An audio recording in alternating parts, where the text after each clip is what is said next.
పాల్గొన్న వారికి కూడా ప్రత్యేక వందనాలు. అనేక మంది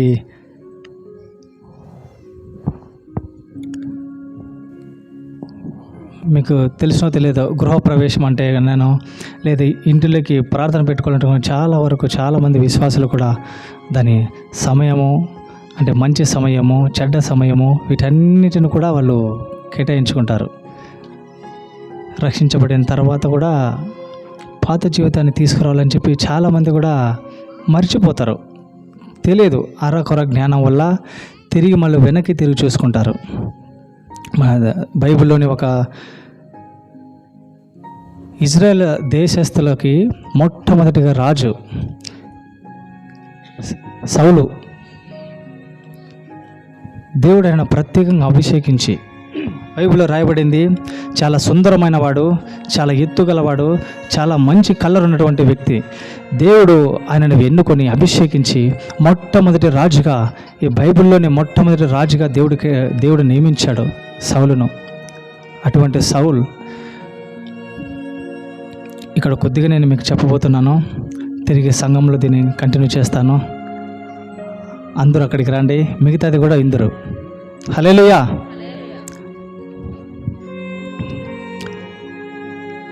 సామీయులు 1వ అధ్యాయము 28:3 చదవండి.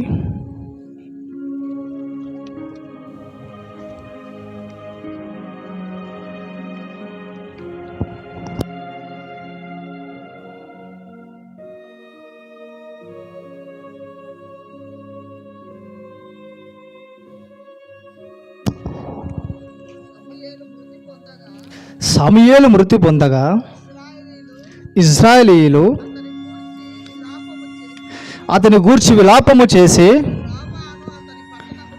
రామా అను అతని పట్టణములో అతను పాతిపెట్టి ఉంటిరి. మరియు సౌలు కర్ణ పిశాచము గల వారిని, చిలంగి వారిని దేశములో నుండి ఎల్లగొట్టి ఉండెను.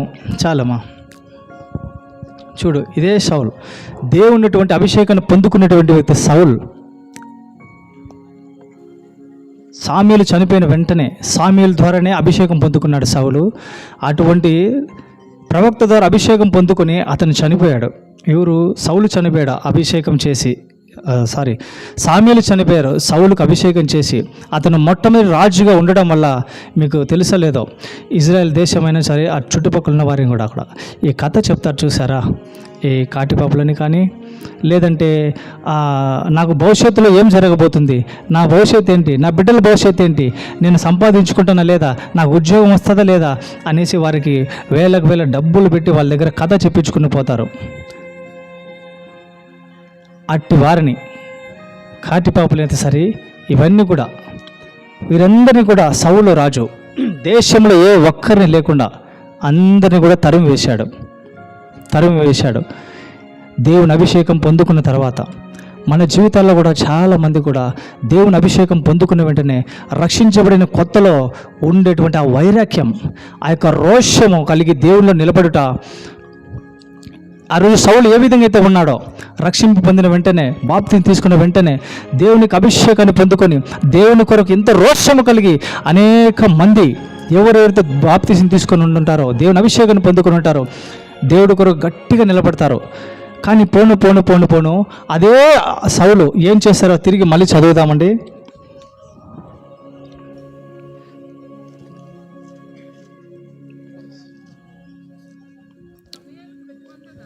సమూయేలు మృతి పొందగా ఇజ్రాయెల్ గూర్చి విలాపము చేసి రామా అను పట్టణంలో పాతిపెట్టి ఉంటారు. 5 చదవండి అమ్మా.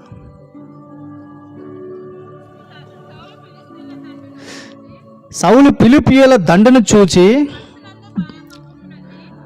మనసునందు భయకంపము నొంది.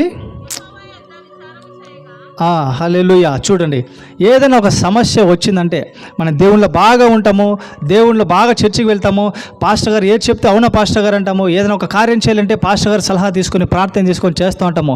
కానీ ఏదైనా ఒక సమస్య వచ్చిందంటే దాన్ని తట్టుకునే శక్తి ఎప్పుడైతే తగ్గుతుందో అప్పుడు చూడు సౌలు ఏం చేస్తున్నాడో. ఇక్కడ సౌలు ఏం చేశారు? దేవుడికి మళ్ళీ చదవమ్మా 5. ఫిలిప్పీల దండను చూసి, మనకున్నటువంటి ఆ యొక్క అప్పును చూసి, మనకున్నటువంటి సమస్యను చూసి, ఇదిగో మన జీవితంలో ఒక జాబు విషయం కానీ, కుటుంబ విషయం కానీ, ఏ సమస్యను చూసి ఏం చేస్తున్నాడు అక్కడ? మనసునంతా భయకంపం నుండి అయ్యో అని దేవుడు చేస్తాడు కార్యం, వాళ్ళకి తెలుసు. కానీ సాతాను అనేటువంటి గమ్మున ఉండడు కదా, గర్జించు సింహం వలె వాడు ఎదురు చూస్తుంటాడు, ఎప్పుడెప్పుడు అవకాశం దొరుకుతుందని. అందుకే అపోస్తలుడు పౌలు చెప్తున్నాడు, ఇంచేనను కూడా వాడికి అవకాశం ఇవ్వకూడదని చెప్పి. అటువంటి సమయంలో మనం ఏం చేయాలి? అధిక ప్రార్థనలో గడపాలి. కానీ చాలామంది కాదు కానీ కొందరు దారి తప్పిపోవడానికి కారణం ఏంటి తెలుసా?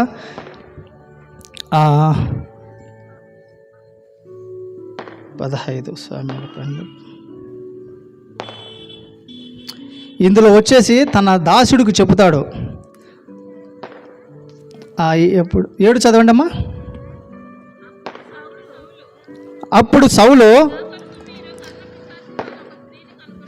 నా కొరకు మీరు కర్ణప్రయాసి గల ఒక స్త్రీని కనుగొని నేను పోయి దాని చేత విచారణ చేతునని తన సేవకులకు ఆజ్ఞ, వారు చిత్తము నొద్దోరుల కర్ణ పిశాచము గల ఎక్కడితో ఉన్నదని అతనితో చెప్పాను. చూసారండి, సమస్య వచ్చినప్పుడు ఒక మొట్టమొదటిగా రాజు ఇజ్రాయెల్ దేశానికి గొప్ప అభిషేకం పొందుకున్నటువంటి సౌలు ఏ పని చేస్తున్నాడు? అసలు వీరు ఉండకూడదు, ఈ కర్ణ పిశాచి వాళ్ళు, ఈ కథలు చెప్పేటోళ్ళు, ఇటువంటి వారు ఉండకూడదని చెప్పేసి సౌలే వారిని అందరినీ నాశనం చేసి చెల్లా చెదురు చేశాడు. అదే సౌలు సమస్య వచ్చినప్పుడు తట్టుకోలేక ఏం చేశాడు చూడండి, ఎంత బాధాకరమైన విషయం. చాలామంది కూడా తిరిగి మా పాస్టర్ సరిగ్గా మాకు సమాధానం చెప్పలేదు, మా పాస్టర్ చెప్పింది ఏదో మేము ఎదురు చూసేది మా పాస్టర్ చెప్పలేదు అని. మనం ఎదురు చూసింది ఎప్పుడు కూడా మన పాస్టర్ చెప్పడు. ఈ పరిశుద్ధ గ్రంథంలో దేవుడు ఏదైతే చెప్పబడిందో అదే బోధకుడు మీ అందరికీ కూడా చెబుతాడు. హల్లెలూయా. ఎప్పుడు కూడా మన యొక్క సమస్యను చూసి, ఈ సౌలు చూడు, సౌలే అందరినీ కూడా నాశనం చేశాడు. ఇక్కడ మూడో వాక్యం చదవడం ఒకసారి. సమూయేలు మృతి పొందగా ఇజ్రాయెల్ అతని గురించి విలాపము చేసి రామా అను పట్టణములో అతన్ని పాతిపెట్టి ఉండిరి. మరియు సౌలు కర్ణ పిశాచి గల వారిని, కథ చెప్పేవారిని దేశం నుంచి వెళ్ళగొట్టినారు. కానీ మనం ఎంతమంది రక్షణ పొందిన తర్వాత, పాత మనిషి నీళ్ళలో సమాధి అయిపోయిన తర్వాత తిరిగి మళ్ళీ పాత మనిషి యొక్క జ్ఞాపకాలు, ఇదిగో ఒక్కసారి వెళ్ళి కథ చెప్పించుకుందామా, నేను అనుకునే కార్యం జరగలేదే, ఇదిగో ఈ కార్యం నాకు జరగలేదే, మా ఇంట్లో ఇది జరగలేదే, ఇదో డబ్బు విషయంలో జరగలేదే, అసలు ఏముందో నా మీద అని ఒక్కసారి వెళ్ళి ఎదుగుదామా. చిలక జోస్యం చెప్పేవారు తెలుసా? ఎవరు ఎంతమంది చూసారమ్మా చిలక జోస్యం? నేను రక్షించబడక ముందు కూడా ఈ తిరునాళ్ళంతటికి వెళ్ళి ఆ ముందు పరిగెత్తుకుంటూ వెళ్ళేటను. అతను చెప్తాడు, ఒక 100-50 తీసుకొని చెప్తాడు. అవి విని ఆ కొద్దిసేపు ఇంపుగా ఉంటుంది, వాళ్ళు చెప్పేది ఆ కొద్దిసేపు ఇంపుగా ఉంటుంది, కానీ నిజ జీవితంలో ఉండదు. నిజ జీవితం చెప్పే వాళ్ళకు ఉంటే అక్కడ ఎందుకు అలాగ ఉంటారు? వాడి జీవితం బ్రహ్మాండంగా ఉంటుంది. కానీ మన పాపముల కొరకు, దరిద్రముల కొరకు, శాపముల కొరకు ప్రభువైన యేసుక్రీస్తు ఆయన రక్తాన్ని చిందించాడు. ఎప్పుడైతే మనం ఆయనను అంగీకరించిన వారందరూ కూడా జయ జీవితం నిశ్చయముగా ఉండును. ఆమేన్, ఆమేన్, హల్లెలూయా. శోధన వచ్చినప్పుడు శోధనలు వస్తాయి, ప్రతి మనిషికి శోధనలు వస్తాయి. ప్రతి మనిషికి భూమి మీద పుట్టినటువంటి మాంసం ధరించుకున్న ప్రతి ఒక్కరికి కూడా శోధనలు వస్తాయి. వాటి నుంచి భరించే శక్తి ఎవరు ఇస్తారు? దేవుడే ఇస్తాడు. హల్లెలూయా. ఎప్పుడు ఇస్తాడు దేవుడు? మన ఊరికి ఇంట్లో ఉండే టయానికి తినేసి నిద్రపోతే దేవుడు ఇస్తాడా? ఆదివారం దేవుని సన్నిధికి వెళ్తే దేవుడు ఇస్తాడా? లేదు. మన మనసును కొమ్మరించాలి దేవుని యొద్ద, మన యొక్క హృదయం అనే ద్వారాలు తెరవాలి దేవుని యొద్ద. అప్పుడే మన కష్టాలైనా మన శ్రమలైనా ఏవైనా కూడా ఎదుర్కొనే శక్తి. అప్పటికైనా కూడా సమస్యలు రావని నేను చెప్పను, సమస్యలు వస్తాయి. దాన్ని ఎదిరించే శక్తి దేవుడు ఇస్తాడు. ఆ జ్ఞానాన్ని, ఆ సమస్య నుంచి ఎలాగ మనము కోలుకోవాలి, ఆ సమస్య నుంచి మనం ఎలా బయటపడాలి అనేది దేవుడు జ్ఞానాన్ని ఇస్తాడు. హల్లెలూయా, హల్లెలూయా. చాలా వరకు ఈ కాలంలో ఆడికి వెళ్తున్నా, మా చర్చిలో కాలేదు, వేరే చర్చి మారుతా ఉన్నా. చర్చి మార్చనక్కర్లేదు. ఏ చర్చికి వెళ్ళినా కూడా ఇదే పరిశుద్ధ వాక్యం చెప్పబడుతుంది. హల్లెలూయా, హల్లెలూయా. దేవునికి మహిమ కలుగును గాక. దేవుని చూడండి, ప్రార్థన చేయండి. ఎక్కువ ఈ మీరు పాత నిబంధనలు చూసినట్లయితే పాత నిబంధనలో అనేక మంది ప్రార్థన ద్వారానే పొందుకున్నారు. దేవుడు ముఖాముఖిగా మాట్లాడిన వ్యక్తులు కూడా ఉన్నారు బైబిల్లో. ఈరోజు మనం ఎంత ప్రార్థన చేసినా కూడా చాలామందికి సమాధానం రాదు. కారణం ఏంటి తెలుసా? మన పరిశుద్ధ జీవితం లేదు. అది ఎవరికి గ్రహించరు, చాలామంది గ్రహించరు. నేను బాప్తిని తీసుకున్నాను కదా, నేను దశంభాగము కరెక్ట్గా ఇస్తున్నాను, ఆదివారం చర్చికి వెళ్తున్నాను, అవి మాత్రమే దేవుడు అడగలేదు. మీ హృదయాన్ని అడిగాడు. మీ హృదయం తలుపులు తెరవండి. ఎప్పుడు కూడా దేవుడు తలుపు తడుతూనే ఉంటాడు. తలుపు ఎవరైతే తీస్తారో ఆ తలుపును, వారి జీవితంలో దేవుడు వచ్చాడంటే అస్సలు ఊహించలేరు మీ జీవితం ఎలాగ ఉంటుందో. నేను కూడా అన్ని కుటుంబాల నుంచి వచ్చిన వాడినే. హల్లెలూయా. నేను కూడా పక్కా హిందూ. మా నాన్నగారు సాయంత్రం 6-5 అయిందంటే ఇంట్లో దీపారాజన చేయాలంటారు. ఖచ్చితంగా కాళ్ళు మొంగడు కొడి స్నానం చేసి పటాలు బుక్కాలంటాడు. మా ఇంట్లో 4 2 ఆడపిల్లలు 2 మగ పిల్లలు, నేను చివరి వాడిని. నా వరకు వచ్చేసరికి మా నాన్నకు వయసు అయిపోయింది. మా నాన్న తాపి పని చేస్తాడు. అయితే ఆయన వయసు అయిపోయేసరికి అప్పు సమస్యలు, కుటుంబ సమస్యలన్నీ నా మీదనే పడ్డాయి. మా ఇంటికి పెద్దవాడు కూడా భరించలేదు.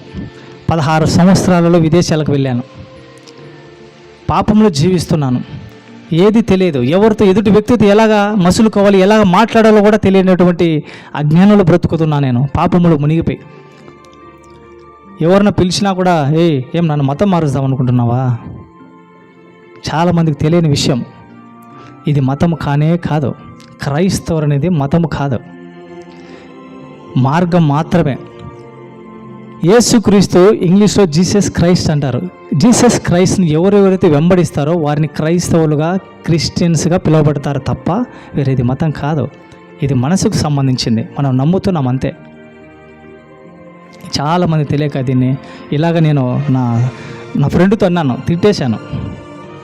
తిట్టాను, భయంకరంగా తిట్టాను.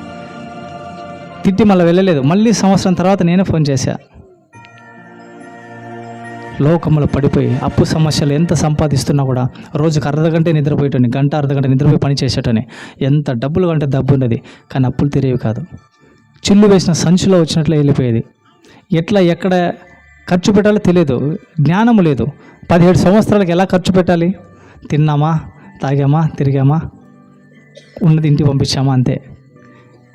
ఒక జ్ఞానం లేకుండా అజ్ఞానంగా బ్రతుకుతున్నా నన్ను దేవుడు విదేశాలకు తీసుకెళ్ళి అద్భుతముగా తెలుగు సంఘంలో కూడా రక్షించలేదు నన్ను. తమిళ చర్చిలో దేవుడు నన్ను పట్టుకొని రక్షించాడు. హల్లెలూయా. నేను వెనక్కి తిరిగి చూసుకోలేదు. ఉదయం 5 గంటలకు 6 గంటలకు లేచి వెళ్తాను గుడికి. విగ్రహాల చుట్టూ తిరిగి దరిద్రం పోతుంది, ఇది పోతుందని ఏది లేదు. నా జీవితం అంతా అంతే. నేను పుట్టినప్పటి నుంచి చూస్తున్నాను.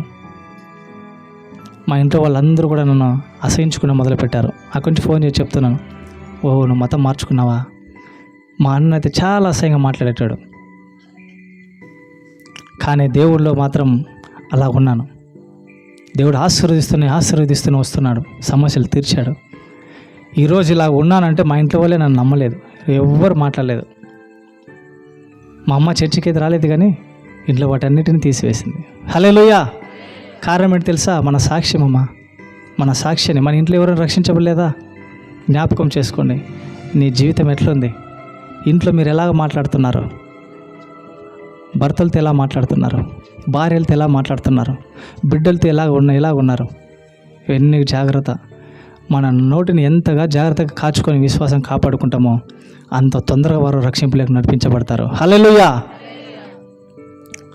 హల్లెలూయా. ఇదో సౌలు. ఆ రోజు సౌలు ఆ యొక్క సమూహాన్ని చూసి భయపడి, ఆ ఫిలిప్పీయుల యొక్క బలాన్ని చూసి భయపడినట్లుగా మన సమస్యను చూసి భయపడకూడదు. సమస్య వస్తుంది, దేవుని ముందు పెట్టండి. దేవుని పాదాల దగ్గర పెట్టండి. ఆ భారం అంతా దించివేయండి. ఆ భారం ఎంత భారం ఉందో, ఎంత సమస్య ఉందో అంతా దేవుడి పాదాల దగ్గర పెట్టండి. ఖచ్చితంగా దేవుడు ఒక మంచి సమాధానం ఇస్తాడు. హల్లెలూయా. పట్టజాలంత ఆశీర్వాదాలు ఇస్తాడు.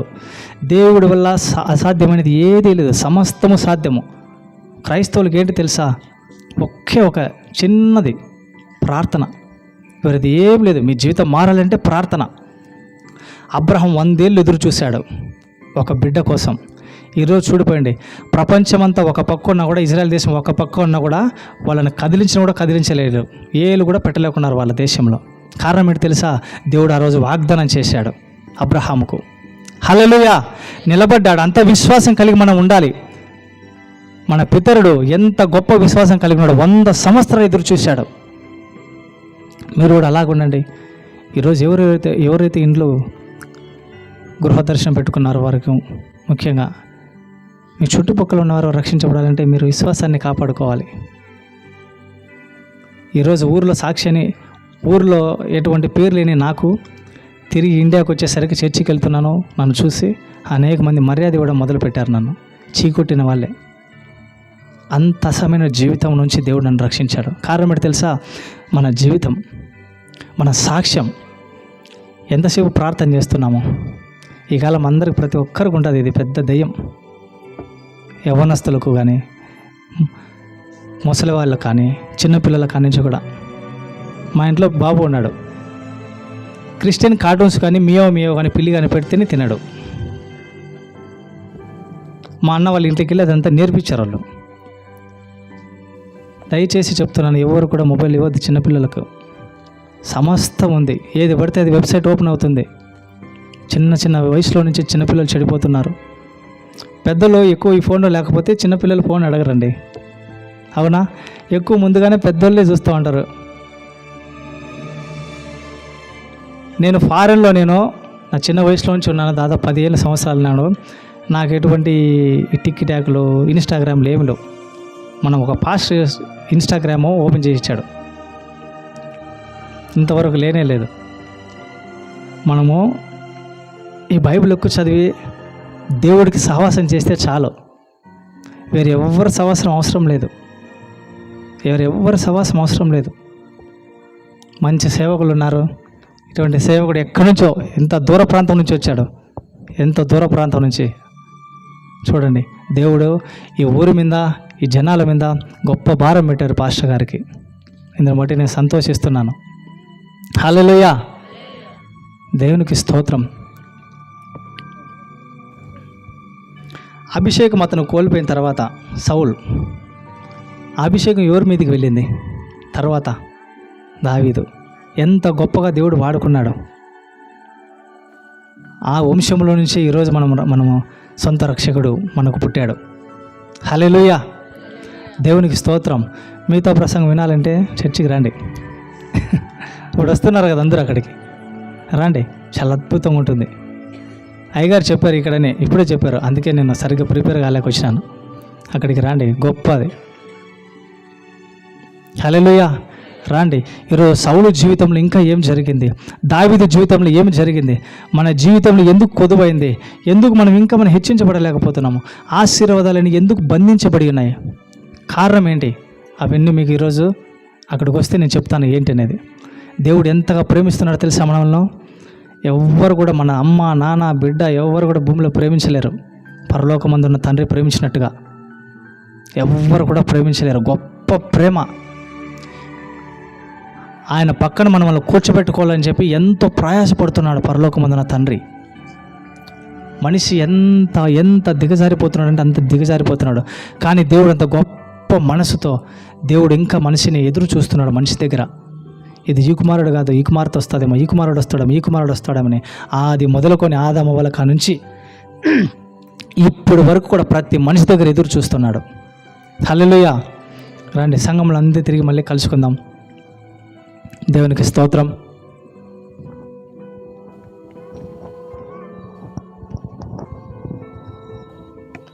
దేవునికి మహిమ కలుగును గాక. హల్లెలూయా.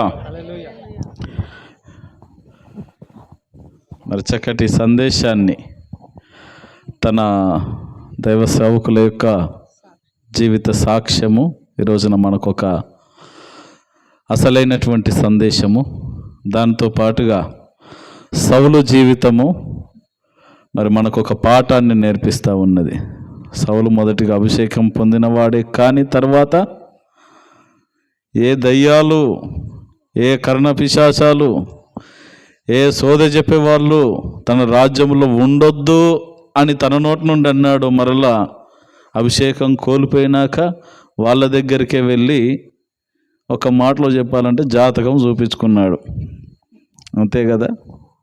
అంటే మరి మన పరిస్థితి కూడా ఎలా ఉన్నదనేది ఒకసారి పరిశీలన చేసుకోవాలి. కొన్నిసార్లు విశ్వాసం నుండి తప్పిపోతూ ఉన్నాం. పేరుకు విశ్వాసులమే కానీ విశ్వాసం లేని విశ్వాసులం. చెప్పండి, మీరే చెప్పారు. విశ్వాసులకు ఉండవలసిందేమి? విశ్వాసమే, మిగిలిన తర్వాత. కాబట్టి విశ్వాసులముగా ఉందాం. అయ్యగారు చెప్పినట్టుగా వాస్తవంగా అయ్యగారిని పిలిచింది సంపూర్ణ రాత్రి ప్రార్థన కూడికలో సందేశం కొరకు. ఒకటే చెప్పాను నేను. ఇక్కడికి వచ్చిన తర్వాత అయ్యగారు లేటుగా వస్తారు, ఎప్పుడు వస్తారు నాకు టైమింగ్ కరెక్ట్గా తెలియదు కనుక ఈ విషయం చెప్పలే. ఈ కరెక్ట్ దీనికి సరిపోతుంది టైం అనేసి ఇప్పుడు ఒక చిన్న కూడిక ఉన్నది, అట్లా వెళ్ళొద్దామని చెప్పాను అనమాట. అందుకని సగం ఇక్కడ విరిచాడు రొట్టె, సగం అక్కడ. పూర్తిగా తింటేనే మన కడుపు నిండినట్టు ఉంటుంది కదా. ఓ సేవకుడు ఇలాగే చెప్పాడనమాట ప్రసంగం. అయ్యగారు చెప్తుంటే గుర్తొచ్చింది ఏంటంటే, జక్కయ్య చెట్టు ఎక్కాడు. ఎందుకు ఎక్కాడు? యేసుని చూడాలని. మరి యేసయ్య జక్కయ్యని పిలిచాడు. ఎందుకు పిలిచాడు? తర్వాత భాగం ఇట్లనే సువార్త కూడికల్లో ఆయన పిలువబడింది వేరే మీటింగు, పెద్ద సభకు. ఏదో చిన్న కూడిక ఉన్నదని నాలాగా పాస్టర్ గారు పట్టుకొస్తే సగం వాక్యం ఇక్కడ చెప్పేసి ఒక క్వశ్చన్ మార్క్ వేసి వదిలిపెట్టాడంట. ఎందుకు దిగమన్నాడు అసలు యేసు ప్రభు? దిగమనాల్సిన అవసరం ఏముంది ఇప్పుడు చెప్పను. అని ఏం చేశాడంటే జక్కయ్యను చెట్టు మీద నుంచి వెళ్ళిపోయాడు ఆమెనని. సచ్చినట్టు ఇంకేం చేస్తారు? ఇక మనలో క్వశ్చన్ మార్క్ ఉండద్దు కదా. అందుకే మరి సీరియల్ ఎందుకు చూస్తారు? వాడు క్వశ్చన్ మార్క్ వేసి అసలు ఏం జరుగుతుంది, తర్వాతి భాగం ఏం జరుగుతుంది, కొంపలన్నీ గాలిపోయినా కూలిపోయినా ఎన్ని ఆటంకాలున్నా అది చూడండి మనకు మనసును పట్టదు కదా. ఆ రీతిగా క్వశ్చన్ మార్క్ పెట్టి వెళ్ళిన తర్వాత దేవుడు అద్భుతంగా సేవకును వాడుకొని అందులో ఉన్న ఆత్మీయ సత్యాలను చక్కగా వివరించడం జరిగింది. ఆ రోజున చాలామంది రక్షింపబడ్డారు. దేవునికి మహిమ కలుగును గాక. మరి సాయంకాలమున మరల మనకు సంపూర్ణ రాత్రి కూడిక ఉన్నది. అందరూ కూడా మరి సిద్ధపడి ఈ ప్రార్థన అనంతరం అక్కడికి రావాలని ప్రభు పేరిట మనవి చేస్తూ ఉన్నాను. ప్రార్థన అనంతరము అక్కడ మరి ఆయిల్ వేసి స్వస్థత ప్రార్థనలు కూడా చేయబడతాయి. అందరూ సకాలంలో సిద్ధపడి రావాలని ప్రభు పేరిట మనవి చేస్తూ ఉన్నాను. మరి ఈ కార్యక్రమాన్ని మరి కృతజ్ఞత